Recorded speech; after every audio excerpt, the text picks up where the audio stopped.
Hypothesis is a result of deductive reasoning or it can be consequence of कहते हैं कि हमारे पास जो हाइपोथेसिस है वो किसकी वजह से होता है, रीजनिंग की वजह से। रीजनिंग हमारे पास क्या होती है, इंडक्टिव और डिडक्टिव रीजनिंग होती है। तो वो कहते हैं हाइपोथेसिस जो है ये रिजल्ट है डिडक्टिव रीजनिंग का, उसके साथ साथ किसका ये कॉन्सिक्वेंस है, किसका रिजल्ट है हमारे पास। कॉन्सिक्वेंस मतलब भी रिजल्ट होता है, तो ये इंडक्टिव रीजनिंग का भी होगा, ये इंट्यूशन का भी होगा, एस्थेटिक प्रेफरेंस का भी होगा। जो हमारे पास इंडक्टिव और डिडक्टिव रीजनिंग है ये तो इसके मोस्ट इंपॉर्टेंट पॉइंट्स है, मेथड है हाइपोथेसिस के। लेकिन हाइपोथेसिस के इसके अलावा और भी हमारे पास पॉइंट्स आते हैं, एस्थेटिक प्रेफरेंस आ जाएगा, इंट्यूशन आ जाएगा, इमेजिनेशन हमारे पास आता है, इसका फिलोसफिकल आइडियाज़ आता है और कंपैरिजन आता है, ठीक है, एनालॉजी आता है दो प्रोसेसेस के दरमियान में। तो ये हमारे पास ऑल ऑफ दीज आएगा। जो करेक्ट आंसर है हमारे पास है ऑल ऑफ दीज। इसके अंदर inductive reasoning, deductive reasoning, intuition, aesthetic preference ये तमाम प्रेजेंट होते हैं। नेक्स्ट हमारे पास है virtually irrefutable theory is termed as. एक वर्चुअली इररिफ्यूटेबल थ्योरी मतलब कि ऐसी थ्योरी जिसे हम इनकार ना कर सकें या जिसको हम रिजेक्ट ना कर सकें, वो हमारे पास क्या कहलाता है, वो हमारे पास कहलाता है साइंटिफिक लॉ। जब एक ऑब्जर्वेशन हो जाती है, ऑब्जर्वेशन के बाद हाइपोथेसिस बनता है, टेम्परेरी एक्सप्लेनेशन होती है, उस टेम्परेरी एक्सप्लेनेशन के बाद थ्योरी बनती है। अगर वो थ्योरी रिजेक्ट हो जाए तो वो लॉ नहीं बनेगा, ठीक है। अगर वो थ्योरी इररिफ्यूटेबल हो मतलब कि रिजेक्ट ना की जा सके, उसे बिल्कुल वो ठीक हो, उसके अंदर कोई भी चेंजिंग ना हो सके, वो हमारे पास क्या कहलाता है, साइंटिफिक लॉ। नेक्स्ट हमारे पास है gene of disease, resistance and other desirable characters are introduced in plants by using the technique of।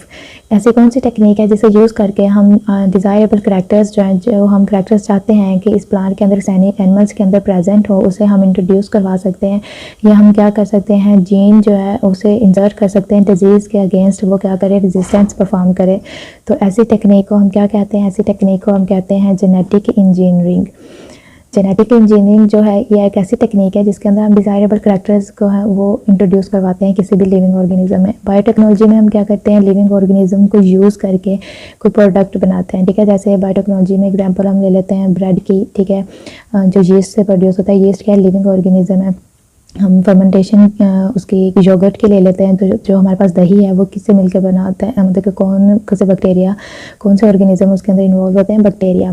तो ये हमारे पास बायोटेक्नोलॉजी में आ जाएगा। क्लोनिंग में क्या होता है कि हम क्या करते हैं कि ये ऐसी टेक्नोलॉजी है जिसके अंदर हम डिफरेंट इंडिविजुअल जो हैं उसके एसेक्सुअली रिप्रोडक्शन के ज़रिए नया ऑफस्प्रिंग प्रोड्यूस करते हैं।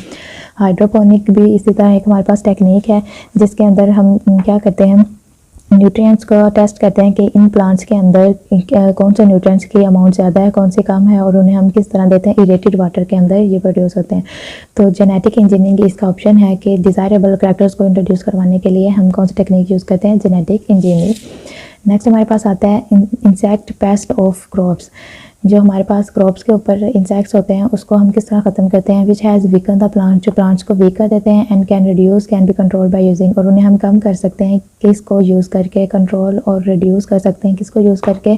तो इसको हम यूज़ करते हैं इसके अंदर बायो पेस्टिसाइड्स को, बायोपेस्टिसाइड्स को यूज़ करते हैं और हम क्या करते हैं, इन इंसेक्ट्स को ख़त्म करते हैं। वैक्सीन प्लांट्स पे नहीं होती, रेडिएशंस के ज़रिए भी नहीं होगा, इंसेक्टिसाइड्स के ज़रिए भी नहीं होगा। इंसेक्टिसाइड्स जो होते हैं वो इंसेक्ट्स को ख़त्म करते हैं, लेकिन क्या करते हैं, प्लांट्स को भी वीक कर देते हैं, उनकी ग्रोथ को कम कर देते हैं।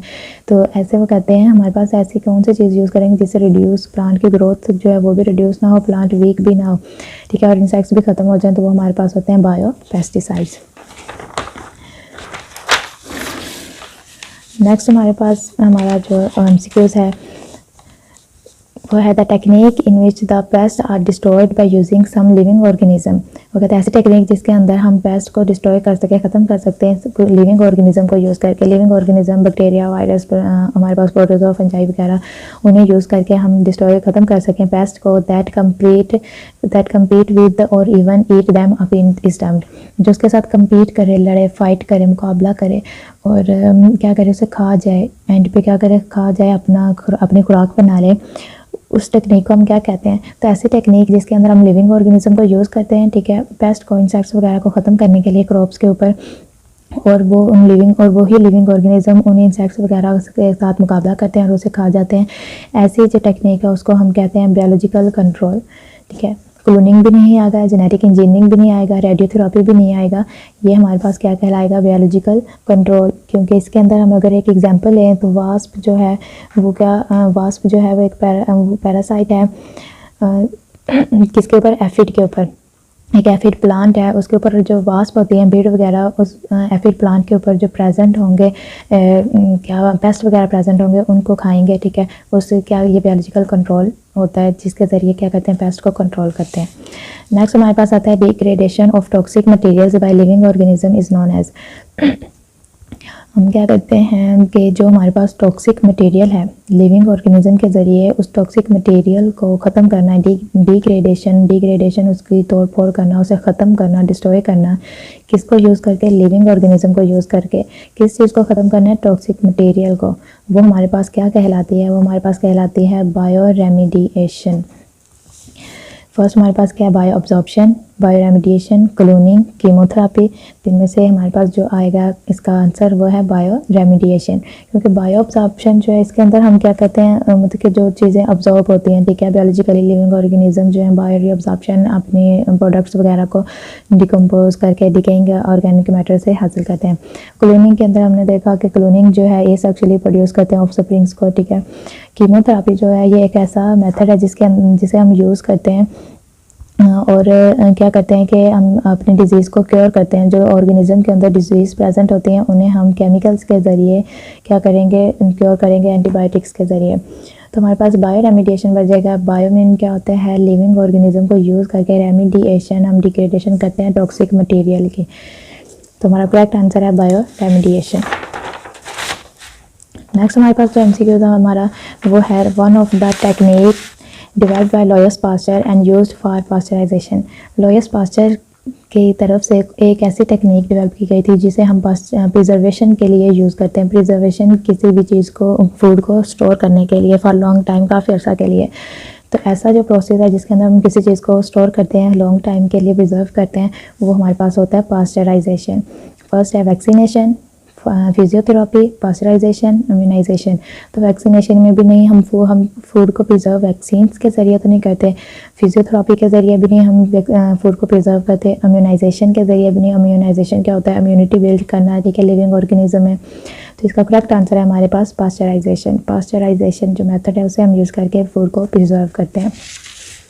नेक्स्ट हमारे पास है immunization with attenuated culture of bacteria. हम बैक्टीरिया से जो इम्यूनाइजेशन हासिल करते हैं, ठीक है, वो क्या कहलाता है, हमारे पास बैक्टीरिया जो है वो यूज़ करते हैं हम उसके अपनी बॉडी के अंदर इम्यूनिटी प्रोड्यूस करने के लिए। ऐसे ऑर्गेनिज्म, माइक्रो ऑर्गेनिज्म जिन्हें हम यूज़ करते हैं बॉडी में इम्यूनाइजेशन के लिए, इम्यूनिटी प्रोड्यूस करने के लिए, वो हमारे पास क्या कहलाते हैं, vaccination, chemotherapy, pasteurization, gene therapy. तो जो हमारे पास क्या है, जीन थेरेपी है, ये नॉर्मल जीन इंसर्ट किया जाता है, ठीक है। तो ये बिल्कुल भी नहीं होगा। पास्चराइजेशन में हम क्या करते हैं कि फूड को प्रिजर्व करते हैं, ये भी नहीं होगा। कीमियोथेरेपी में हम क्या करते हैं, एंटीबायोटिक्स के ज़रिए बॉडी को क्योर, डिजीज़ को क्योर करते हैं, ये भी नहीं होगा हमारे पास। इसका करेक्ट आंसर क्या है, वैक्सीनेशन। वैक्सीनेशन क्या प्रोसेस होता है, इसके अंदर हम बैक्टीरिया को, लिविंग ऑर्गेनिज्म को यूज़ करते हैं, ठीक है, और बॉडी को उस डिज़ीज़ के अगेंस्ट इम्यूनाइज करते हैं, इम्यूनिटी उसके अगेंस्ट प्रोड्यूस करते हैं बॉडी के अंदर। तो ये हमारे पास कौन सा प्रोसेस होता है, वैक्सीनेशन का। नेक्स्ट लास्ट हमारा एमसीक्यूज है, disease such as polio, whooping cough, measles, mumps etcetera can be controlled by. ऐसी ये जो हमारे पास डिजीज़ हैं, पोलियो हो गया, वूपिंग हो गया, कफ, खांसी, मीजल्स वगैरह, मम्प्स वगैरह, ये हमारे पास किसके ज़रिए कंट्रोल की जाती हैं, तो ये वायरसेस से होती हैं, ठीक है। तो वायरस के लिए या बैक्टीरिया से रिलेटेड जो इन्फेक्शंस होते हैं उनके लिए हमेशा वैक्सीनेशन का ट्रीटमेंट किया जाता है। तो हमारे पास इसका जो करेक्ट आंसर है वो क्या है, वैक्सीनेशन। इन डिजीज़ को हम क्योर करते हैं बाय वैक्सीनेशन, वैक्सीनेशन के ज़रिए। इम्यूनाइजेशन क्या है कि इसके अंदर हम अपने बॉडी के अंदर इम्यूनिटी प्रोड्यूस करते हैं, रेडियोथेरेपी भी नहीं होगा और पास्चराइजेशन भी नहीं होगा। तो इसका करेक्ट आंसर है हमारे पास वैक्सीनेशन।